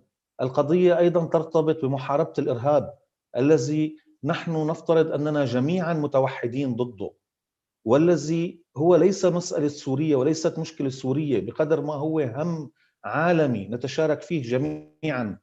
كيف يمكن أن نحارب الإرهاب بدون عدالة ومحاسبة؟ سيدات السادة، أكثر الأشخاص عرضة للتطرف، عرضة للعنف، هم الضحايا الذين يشعرون بالغضب لعدم الإنصاف، هم الضحايا الذين يشعرون أن لا أحد يبالي بمعاناتهم، أن لا أحد يسعى بشكل حقيقي من أجل العدالة لهم. هؤلاء هم الشريحة الأسهل انقيادا للعنف. هؤلاء الأشخاص الذين يفقدون إيمانهم بالقيم الأخلاقية الإنسانية، بمنظومة حقوق الإنسان، بمنظومة العدالة الدولية، هم الأكثر عرضة للاستقطاب من الجماعات المتطرفة. إذا كنا نريد تجفيف منابع الإرهاب، إذا كنا نريد حرمان التنظيمات المتطرفة مثل داعش أو غيرها من المجندين، علينا إنصاف الضحايا، علينا المحاسبة على هذه الجرائم، وإلا نكون ندفع الضحايا، ندفع هؤلاء الشباب من أجل التطرف. هذا الأمر مفصلي. جربنا بمرات عديدة محاربة الإرهاب فقط من خلال القوة العسكرية، وفي كل مرة كان يثبت فشله. من دون الديمقراطية، من دون التنمية، من دون العدالة والمحاسبة، سنبقى جميعا نعاني من قضية الإرهاب. السوريين حول العالم وتحديدا الضحايا أظهروا التزام مذهل بقضية العدالة على أرضية أخلاقية وعلى أرضية يعني محاربة كافة أشكال الانتهاكات أيا يكن المنتهك. وأيضا أثبت السوريين أنهم يقفون مع جميع الضحايا بغض النظر عن اصطفافهم السياسي، بغض النظر عن عرقهم، عن دينهم، عن طائفتهم. السوريين يقولون اليوم أننا نحن ضد الانتهاكات أيا يكن مرتكبها، ونحن مع الضحايا أيا يكن هذه الضحية بغض النظر عن شيء آخر. وفي هذا السياق مجموعة من الضحايا والمؤسسات السورية والمؤسسات الدولية تحاول إبقاء هذا الملف على الطاولة، تحاول لفت نظر المجتمع الدولي والدول الأوروبية تحديدا إلى أهمية هذا الملف من خلال الاستفادة من الاختصاص العالمي للمحاكم الأوروبية، وأيضا الاستفادة من قضايا الأشخاص مزدوجي الجنسية. ورغم النجاحات التي تتحقق، لكن هذه ليست العدالة. هذا هو إحدى أدوات الضحايا والسوريين من أجل القول أن هناك حاجة لمسار متكامل للعدالة الانتقالية في سوريا. هذه المحاولات هي جهود من أجل إبقاء الملف على الطاولة، من أجل عدم السماح لأمراء الحرب الذهاب باتفاق سياسي يضمن مصالحهم بعيدا عن مصالح الضحايا وبعيدا عن احتياجات الضحايا. هذه المحاولات على الرغم من أهميتها، لكن أيضا هي رسالة لنا جميعا أننا نستطيع أن نقوم بالمزيد، أننا رغم كل التعقيدات السياسية ورغم الفيتو الروسي ورغم كل القيود القانونية، لكننا نستطيع القيام بالمزيد، وعلينا أن نقوم بالمزيد مرة أخرى، ليس من أجل الضحايا السوريين فقط، لكن من أجل السلام والأمن العالمي، من أجل أن لا تتحول هذه القضية إلى حالة مقبولة. اليوم تم استخدام الأسلحة الكيماوية في سوريا مرات متعددة، على الأقل أكثر من 197 مرة تم إثباتها، وهناك تقارير لمنظمة الOPCW والIIT والجيم تشير بشكل واضح أن النظام السوري قام باستخدام هذه الأسلحة، قام باستخدام مادة السارين. هل هذا يعقل؟ هل من المقبول اليوم بعد أن كنا نعتقد مع نهاية الحرب العالمية الثانية أن ملف الأسلحة الكيماوية تم الانتهاء منه ليعود مرة أخرى؟ هل ممكن أن نتصور استخدام الأسلحة الكيماوية في عواصم دول أوروبية؟ للأسف هذا ممكن إذا قبلنا بما حدث في سوريا، إذا لم نقم بمحاسبة ومعاقبة وضمان عدم إمكانية استخدام هذا السلاح مرة أخرى، نحن نعطي الضوء الأخضر لاستخدام هذا السلاح في كل مكان، وليس استخدامه بشكل فردي. في بريطانيا العظمى قبل سنوات إلا شكل من أشكال هذا السماح وهذا الموافقة من قبلنا. اليوم هناك شكوى قضائية في ألمانيا وهناك دعوة جنائية في فرنسا. أعتقد أن الآن المجتمع الدولي وتحديدا الحكومة الفرنسية التي تدعي من خلال المؤتمر اللي عقدته من قبل سنتين أنها ترغب وتريد أن تقود الجهد الدولي من أجل المحاربة استخدام الأسلحة الكيماوية، الآن لديها المفاتيح التي تمكنها من هذا. إذا كانت الحكومة الفرنسية صادقة بهذا الأمر، صادقة بمساعيها من أجل المحاربة، من أجل منع استخدام الأسلحة الكيماوية والمحاسبة عليها، فالآن هي تستطيع. لم يعد هناك أي عذر بهذا الخصوص. وهذا الأمر أيضا يدعوني لكي نفكر، هل هناك فعلا إمكانية لقيام محكمة خاصة فقط للمحاسبة على الجرائم المرتكبة من خلال استخدام الأسلحة الكيماوية؟ أنا أعتقد أن هذا الأمر هناك فرصة له. نريد قيادة أخلاقية من الدول الأساسية المنخرطة في السلم والأمن العالمي وفي سوريا لقيادة هذا المسعى.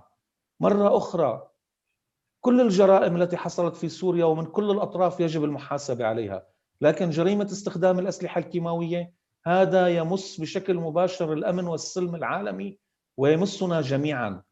محكمة خاصة دولية حول جرائم التي ترتبط باستخدام الأسلحة الكيماوية هو أقل رد اليوم، بانتظار أن يكون هناك انتقال سياسي وبانتظار أن يكون هناك عدالة انتقالية. لكن هذه المسألة أعتقد أنه من غير المقبول أن يتم تأجيلها.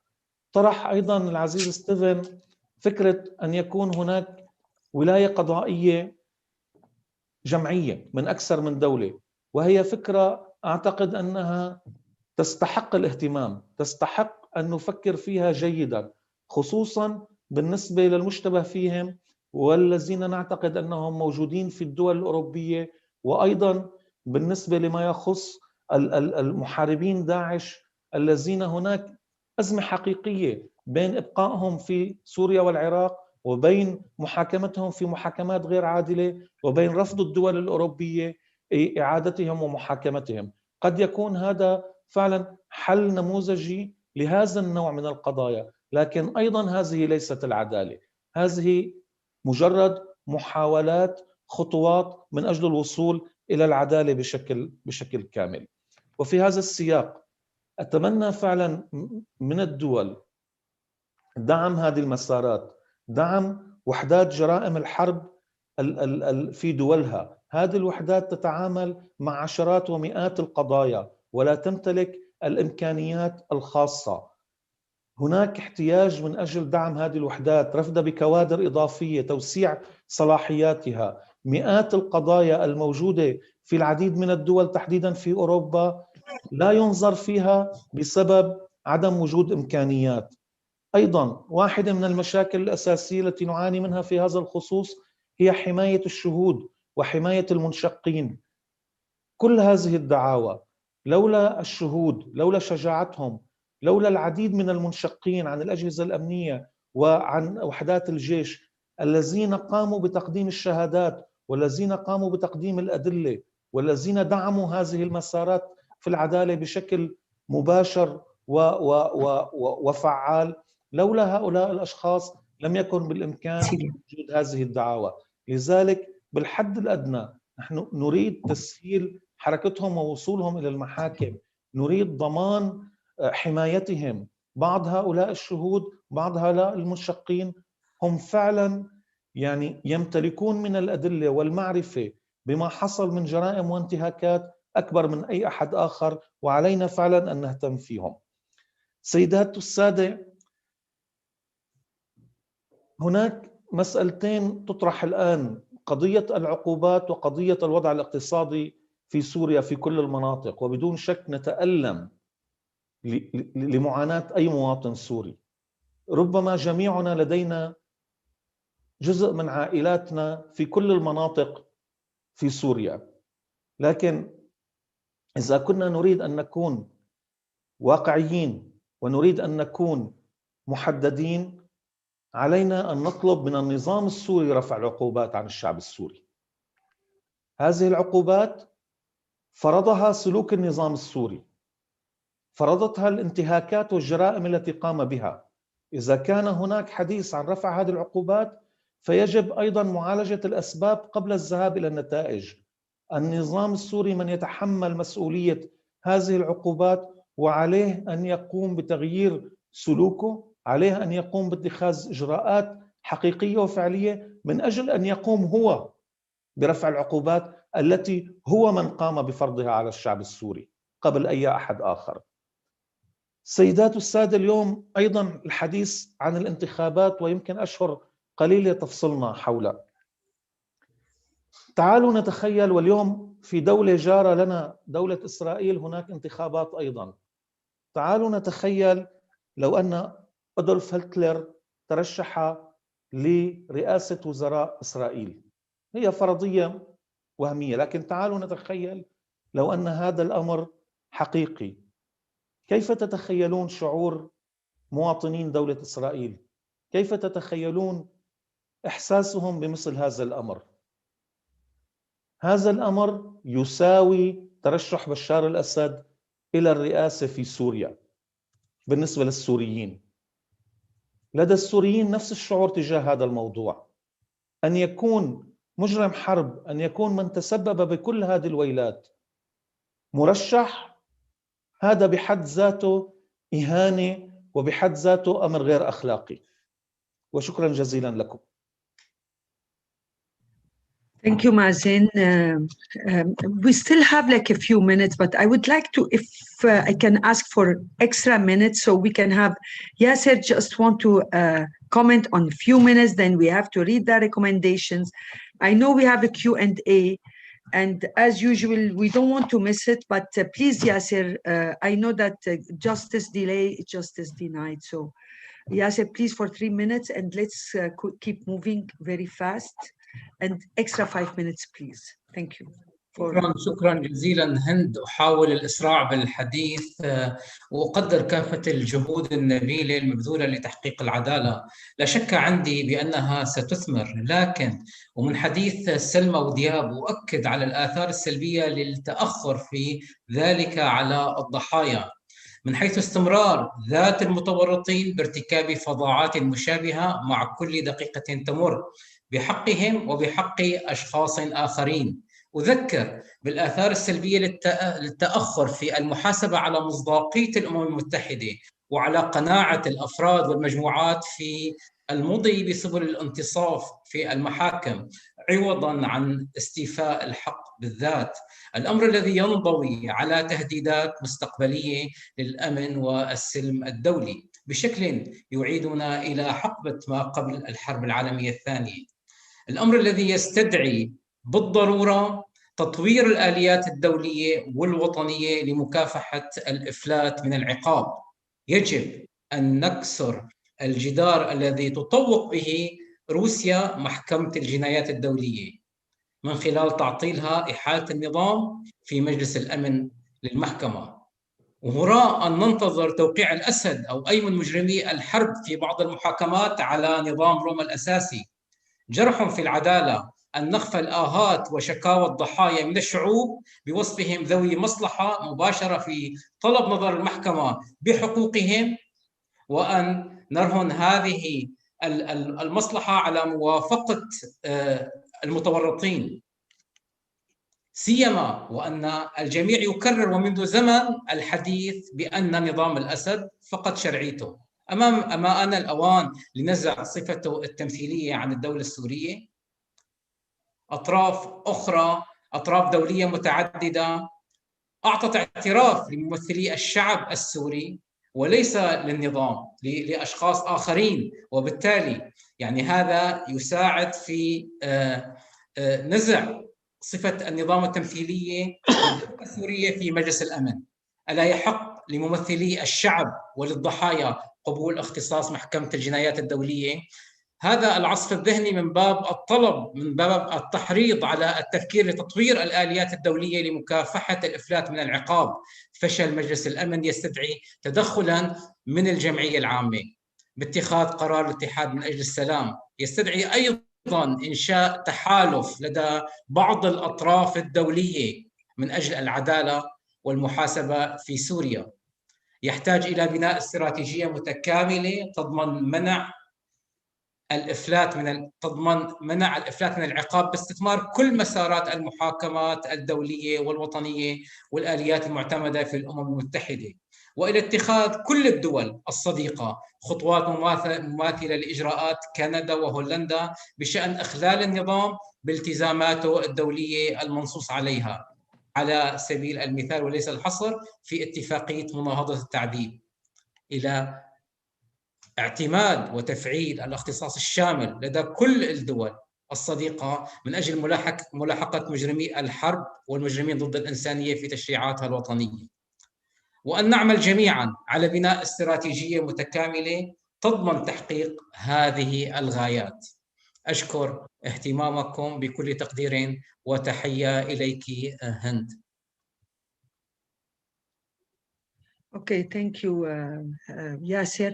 Now we're going to read the recommendation by Yasmin Benji from the organization Freedom of Jasmine. She's a survivor and former detainee who lost her brother in prison under the torture. Please, Yasmin, go ahead, and we're going to send all those recommendations by email to everybody. I know it's 1:30 already. We're going to ask for extra 5 minutes. There will be some few questions. We're going to try to answer it. Yasmin, please go ahead. Thank you. Thank you, Hind. رح أقرأ التوصيات بالعربي. توصيات أولاً: إعلان وقف إطلاق نار شامل على كافة الأراضي السورية والإفراج عن المعتقلين وكشف مصير المفقودين وتسليم جثامين الضحايا، إضافة لاتخاذ خطوات فعلية عاجلة لدخول جهات المراقبة الدولية السجون ومراكز الاحتجاز السرية والعلنية كافة، ضمانة لوقف التعذيب والتصفير. ثانياً، من حيث أن جذر القضية السورية هو سياسي، فإننا ندعو إلى التنفيذ الصارم للقرار 2254 بكافة بنوده. وفي مقدمتها البنود الإنسانية المتعلقة بالإفراج عن المعتقلين وكشف مصير المفقودين وضمان وصول المساعدات الإنسانية دون قيد أو شرط، واستمرار فرض العزلة السياسية على نظام الأسد وعدم الاعتراف بأي انتخابات لا تجري ضمن تنفيذ القرارات الدولية وبإشراف ورقابة الأمم المتحدة. ثالثاً، ضمان تمثيل الناجين والناجيات في أي خطط أو مشاريع عن العدالة في سوريا مستقبلاً، وعدم تجاهل أصواتهم وتطلعاتهم عبر تغليب مفاهيم ونماذج جاهزة للعدالة الانتقالية، وهذا يتطلب دعمهم لتنظيم أنفسهم وتعزيز مشاركتهم وتدريبهم وإجراء المزيد من المشاورات والنقاشات معهم للكشف عما حدث في مراكز الاحتجاز والبحث عن الطرق الممكنة لرفع دعاوى في دول تمنح محاكمها صلاحية دولية للنظر في جرائم الحرب والجرائم ضد الإنسانية. رابعاً، تقديم كافة أنواع الدعم الممكنة للمعتقلين ولعائلات المعتقلين والمفقودين. خامساً، عقد مؤتمر دولي حول المحاسبة والمساءلة في سوريا وإبراز أهمية ملف العدالة الانتقالية في تحقيق السلام المستدام في سوريا. يكون من أهم مخرجاته دعوة مجلس الأمن الدولي لإنشاء محكمة خاصة لمحاسبة المسؤولين عن الهجمات بالأسلحة الكيماوية، وإقرار ميثاق خاص بالمحاسبة والمساءلة وضمان عدم الإفلات من العقاب. سادساً وأخيراً، استمرار دعم الجهود الجارية في ألمانيا وأوروبا مع مراعاة الحساسية الجندرية للتحقيقات في الجرائم المرتكبة حول العنف القائم على النوع الاجتماعي وجرائم العنف الجنسي وفق القرار 31/25. شكرا. Okay. Thank you, Yasmin. Thank you, Yasmin. We're going to read all the questions now. It's in the between the Q&A and the chat, and then we're going to leave for each one of you like 1 minute if you have any answer, and then we're going to close. So, Suraya, would you please summarize the one in Arabic, please? So we cannot have everyone to comment because we're already a lot. So can you just summarize it? Yeah, speak in Arabic. اوكي، ما بتصور رح نقدر نغطي كل الاسئله لانه في كثير كميه اسئله. رح احاول غطي قد ما فيي منهم، رح اعمل سمري للبعض، بس كثير صعبه انه نقدر نغطي الكل لانه عندنا 10 اسئله وكل سؤال فيه كذا واحد.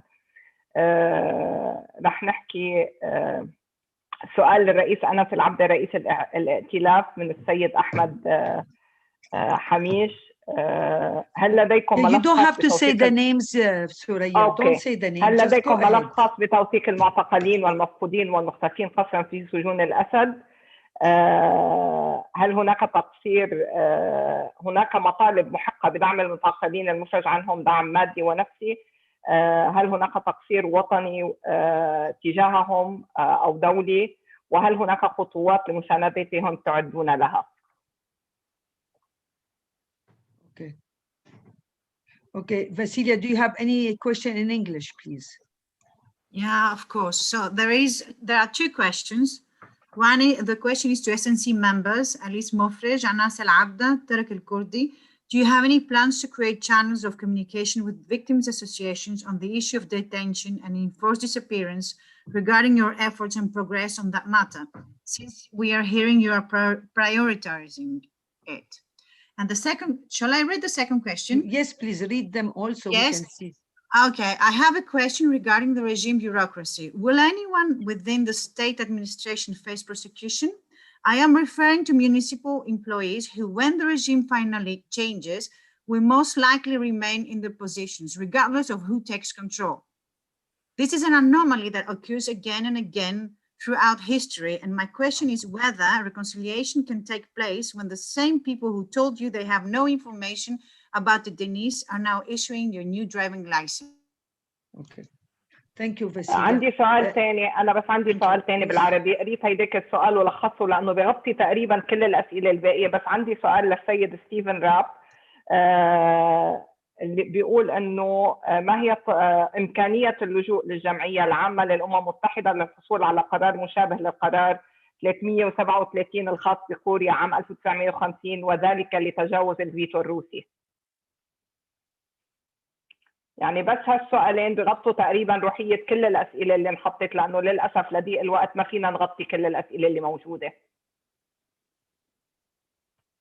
And I think I know Stephen has another meeting, so yeah. So we start with anyway, question. Steve, if you would like to answer, and if anybody would like to comment in like less than 1 minute, because here we have also colleagues in our office, like the UK Ambassador Miriam and the EU representative Lara would like also to comment before we close. So we need to give them some times. And so if anybody wants to answer, I think Steve, Tarek, and Diab, yes. Thank you. So 3 would like to answer in 1 minute. Stephen, please. 1 minute. Well, on the question of a General Assembly court, there's the legal advisor of the UN has said that that's not possible for the UN General Assembly to do it. On the other hand, there's no question that states can form a court, and then it can be approved by the General Assembly. This is something that's happened in the case of Cambodia. And so if you actually have states that are bringing their own jurisdiction to it and pooling that jurisdiction, that's how we did, for instance, Sierra Leone, where I prosecuted President Charles Taylor of Liberia. That was an agreement between the UN and the country of Sierra Leone. Now, of course, Sierra Leone's the country where the crimes were committed, but other countries have jurisdiction, and at least it's been determined that this could be legally possible. The challenge is the political will of individual states that are ready to step up and do that. I think there could be the votes in the General Assembly. We can see consistently at least 105 votes for the creation of the international mechanism, and we see it in these committee resolutions, third committee resolutions each year. So the tough thing is to see states that are prepared to endorse this idea. But this could be a court that could deal with the chemical weapons, it could deal with high-level Daesh cases, it could deal with some of the cases involving detainees in hospitals, et cetera, where states couldn't. And that's what I think is an idea that would be legally sound, but politically challenging to accomplish. Okay, Tarek, would you please, like for 1 minute to answer, then Diab? Yes, Tarek, go ahead. طيب شكرا جزيلا. شكرا للأستاذة بيان على سؤالها. الحقيقة طبعا نحن مهتمين، ولسنا فقط مهتمين، نحن واجبنا انه نحن نكون على تواصل دائم ومباشر مع كل الضحايا ومع كل روابط الضحايا والناجيات والناجين من الاعتقال من سجون النظام السوري. ولكن الحقيقة نحن عم نساوي هذا الشيء وعم نقابل الروابط ويعني المؤسسات الخاصة بالمعتقلين سواء بالداخل أو بالشتات. ولكن أرجوكم يا ريت نتساعد كلياتنا. يعني نحن إذا ما لنا قادرين نوصل أستاذة بيان إلى حدا معين، يا ريت هو يوصلنا لحتى نعمل هذا التعاون بشكل مباشر. نحن جاهزين، وبرجع بقول هذا واجبنا، ولازم يكونوا كل الناجين والناجيات والضحايا على اطلاع على ما نقوم به. شكرا جزيلا. Thank you, Tarek. 1 minute, Diab, please, because really it's 1:45 and we have people like we have to close that Zoom. Please go ahead, Tarek. Diab, حبيبي تفضل. 1 minute. نقطة مهمة بدقيقة. أهالي المعتقلين المعاناة اللي عم يعانوها مو بس فقدان أحبائهم وأقاربهم والبحث عنهم وصعوبة البحث. أهالي المعتقلين أيضا أصبحوا مصدر لدخل مالي لمسؤولين النظام السوري. نحن بتقرير لنا طلع أول السنة وثقنا ابتزاز مالي تعرض له أهالي المعتقلين والمختفين قسرا من 10 سنوات لهلا بما لا يقل عن 900 مليون دولار أمريكي. هذا الموضوع عم يستفيد منه رجال أمن، ضباط، قضاة في النظام السوري. نقطة أخيرة بدي أحكي فيها بأقل من نص دقيقة، أو بدي أستغل وجود السيد السفير التركي. نحن كتجمع عائلات وتجمع أسر مفقودين ومعتقلين يعني نثمن جهود الحكومة التركية في عملها لدعم قضيتنا ومناصرتنا وإطلاق سراح أحبائنا. يمكن عندنا شوية تحفظات على بعض المسارات اللي عم تصير العسكرية أو تحديدا مسار أسيتانا، أنه ما شمل أو ما كان شامل لقضيتنا وما كثير قارب قضيتنا قضية الاعتقال والاختفاء القسري مثل ما نحن بنأمل صراحة. صار في بعض الإفراجات يمكن كانت عن أشخاص تحولت العملية لتبادل أسرى، وبعض الإفراجات اللي صارت لبعض السيدات أو الرجال اللي لهم أقارب عسكريين، ولكن في هناك آلاف مؤلفة من السوريين داخل المراكز الاحتجاز تحتاج من يسمعوا ويفرج عنها. شكرا كثير لكم. Thank you, Diab. Thank you so much. We have Ambassador, just a moment. Ambassador Miriam is here. Miriam Sherman from the UK would like to give a comment for 1-2 minutes. Yes, and thank you very much, Hind, and I will be very, very quick, I promise. Mr. President, Your Excellencies, just thank you to you and to all of today's speakers for your really powerful words and the powerful testimonies that we have heard today. And I just wanted to take this opportunity to echo many of the comments made today about the primacy, the importance of the political process, of full UN involvement and international engagement in order to end this dreadful conflict, which is now in its 10th year. I want to echo the very important comments about not normalizing the Assad regime. We know that the regime, we know that its backers are trying to normalize it. This must never be allowed. It's committed huge crimes against its own people, as we've heard today, with more than half the people of Syria now displaced, and this cannot be allowed to go on without accountability. And I wanted to stress as well the importance of accountability and justice on Syria. We are strong supporters in the UK of the Commission of Inquiry and of the IIIM as well as of sanctions against the Syrian regime too.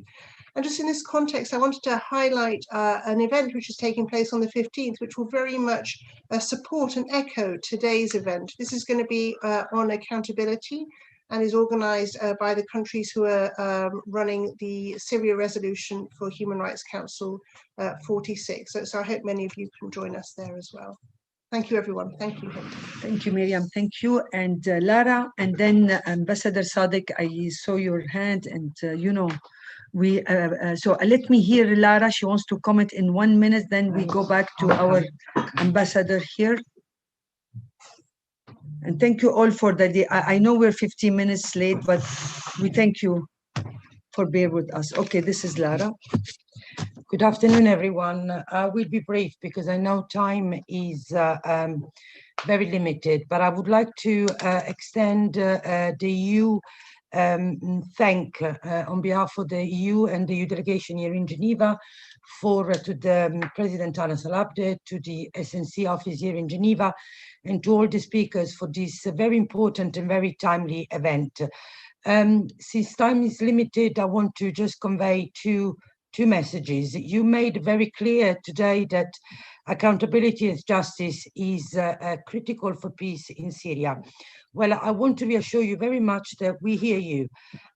For the EU, the end of impunity, justice and accountability is essential for sustainable peace, and this is why we will continue to call for the referral of Syria to the International Criminal Court, and this is why we are going to, we continue to support all the international mechanisms and all the Syrian efforts to find accountability. So we welcome very much also the outcome of the Koblenz case. This is a really landmark ruling, and we hope that more cases against the regime and the prosecution of all the crimes will happen in the months to come.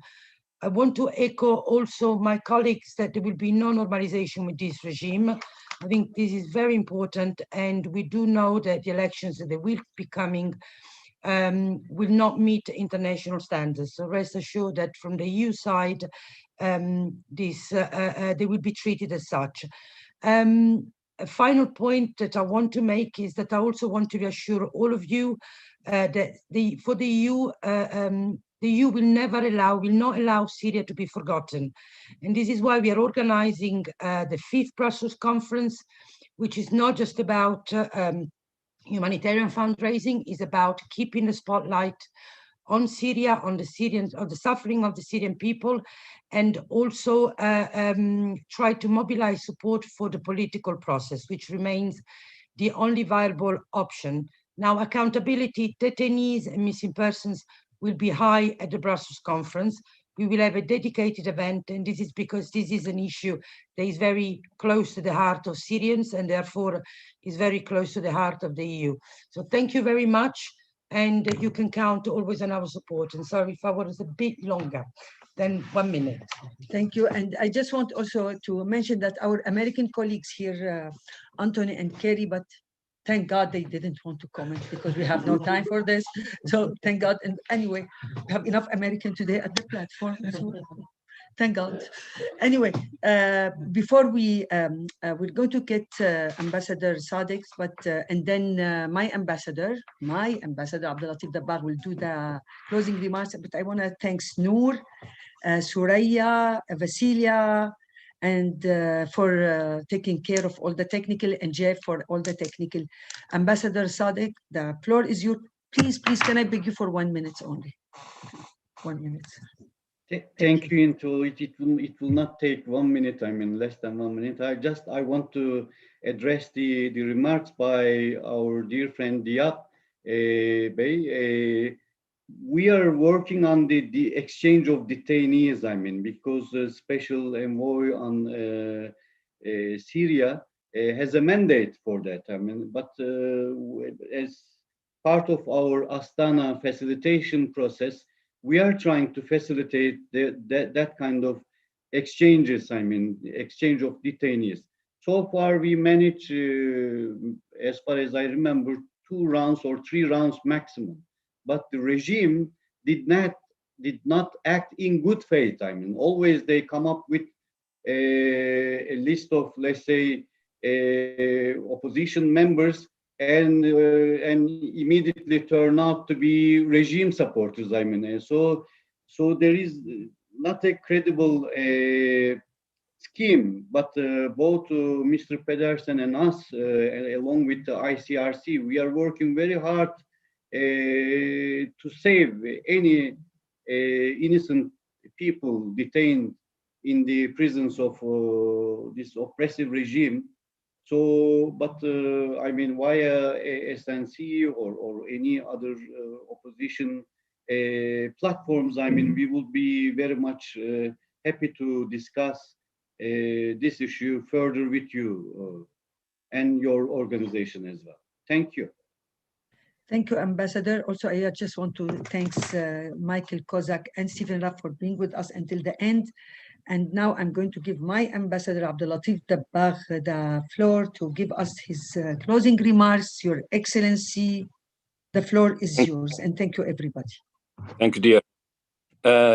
Your Excellencies, distinguished guests, ladies and gentlemen, on behalf of the SNC Geneva office, we would like to thank Turkey and the US for co-sponsoring this event, and the constant support by the EU and Germany for this office. And I'd like also to express our gratitude, actually profound gratitude, to the panelists and all the participants from inside and outside Syria for your gift of time and valuable contribution. Although the release of detainees, justice and accountability remain very high on the minds of the Syrians, unfortunately, there is little sign of movement on any of these issues, despite widespread support for the work of the IIM and the International Commission of Inquiry. No matter what, we Syrians still have an unending hope, like His Excellencies, and here I'd like to quote His Excellency, Mr. Stephen Rapp, quote, "I am optimistic. I have seen other situations that we thought were pretty hopeless, where nobody thought there would ever be justice, where we succeeded," unquote. We undoubtedly have experienced frustrations and disappointments. However, there is no place for despair in our strive to achieve a political solution, a concrete political solution, so that we Syrians go back home in a safe and dignified way, rebuild our country, and raise our children in peace. As we sincerely appreciate your participation, we hope to see you in our future events Please stay safe and have a lovely time with your family. Thank you. Thank you so much. Thank you, everybody. And as a conclusion, justice delayed, justice denied, and there will be no peace without justice. Just want to thank everybody for your time. Thank you for all my colleagues are here to support us, spirit and everything. And goodbye. Thank you, everyone. Thank you. Thank you, Stephen.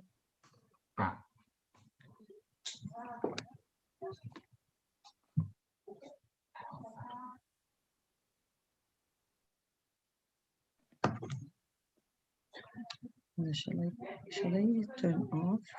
There will be some people. There are some people. Okay.